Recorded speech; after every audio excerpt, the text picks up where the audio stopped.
अशोक की आंतरिक नीति और बौद्ध धर्म। कलिंग युद्ध के परिणाम स्वरूप अशोक बौद्ध हो गया। परंपरा बताती है कि वह बौद्ध भिक्षु हो गया, बौद्धों को अपार दान दिया और बौद्ध धर्म स्थानों की यात्रा की। उसकी इस यात्रा का संकेत उसके अभिलेखों में आए धर्म यात्रा शब्द से भी मिलता है। पारंपरिक अनुश्रुति के अनुसार अशोक ने बौद्धों का तीसरा सम्मेलन आयोजित किया और धर्म प्रचारकों को केवल दक्षिण भारत ही नहीं, श्रीलंका, बर्मा आदि देशों में भी भेजा ताकि वहाँ के लोगों को बौद्ध धर्म में लाया जाए। ईसा पूर्व दूसरी और पहली सदियों के ब्राह्मी अभिलेख श्रीलंका में मिले हैं। अशोक ने अपने बारे में बड़ा उच्च आदर्श रखा। यह आदर्श था राजा का पिता के तुल्य होना। उसने अपने अधिकारियों को बार बार कहा कि राजा प्रजा को अपनी संतति समझता है। यह बात वे प्रजा को बता दी।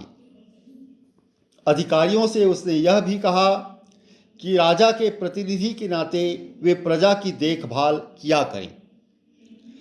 अशोक ने महिला समेत समाज के विभिन्न वर्गों के बीच धर्म का प्रचार करने के लिए धर्म महामात्र बहाल किए। अपने साम्राज्य में न्याय कार्य करने के लिए उसने रजकों की भी नियुक्ति की। वह कर्म कांडों का, विशेषतः महिलाओं में प्रचलित अनुष्ठानों या रस्मों का विरोधी था। उसने कई तरह के पशु पक्षियों की हिंसा पर रोक लगा दी और उसकी राजधानी में तो प्राणी को मारना पूर्णतः निषिद्ध था। उसने ऐसे तड़क भड़क वाले सामाजिक समारोहों पर भी रोक लगा दी जिनमें लोग रंगरेलियां मनाते थे।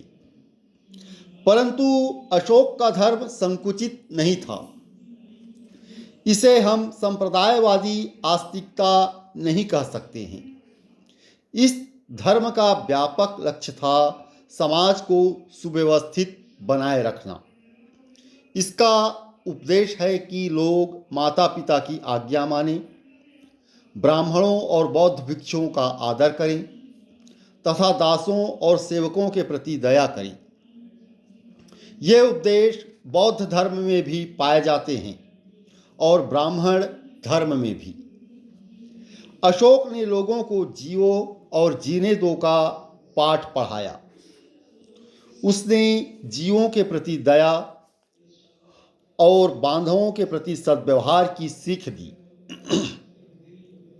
उसके उपदेशों का लक्ष्य था परिवार प्रथा और तत्कालीन सामाजिक वर्गों की प्रथा की रक्षा करना।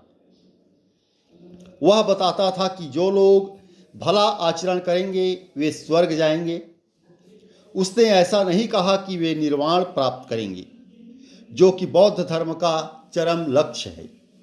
इस प्रकार अशोक के उपदेशों का उद्देश्य सहिष्णुता के आधार पर तत्कालीन समाज व्यवस्था को बनाए रखना था। ऐसा नहीं लगता कि उसने किसी संप्रदायवादी धर्म का प्रचार किया। वस्तुतः अशोक में यह परिवर्तन ऐसा माना जाता है कि कलिंग युद्ध के बाद आया। उसने कलिंग युद्ध की विभीषिका को देखी, जिसका जिम्मेदार वैसे वह स्वयं था, और इस विभीषिका को देखने के पश्चात उसका हृदय परिवर्तन हो गया और वह पूरी तरह से बौद्ध धर्म के प्रति आकृष्ट हुआ। उसने बौद्ध धर्म को अपना लिया और इसके लिए उसने अपनी प्रजा को प्रोत्साहन दिया बौद्ध धर्म के मार्ग पर चलने के लिए, बौद्ध धर्म के मार्ग का अनुसरण करने के लिए। किंतु वह संप्रदायवादी नहीं था। वह किसी एक धर्म के प्रति कट्टर नहीं था। वह मानव मात्र के प्रति सहिष्णु था और ऐसा उसने राज व्यवस्था समाज व्यवस्था में संतुलन स्थापित करने के लिए किया, ऐसा प्रतीत होता है। धन्यवाद।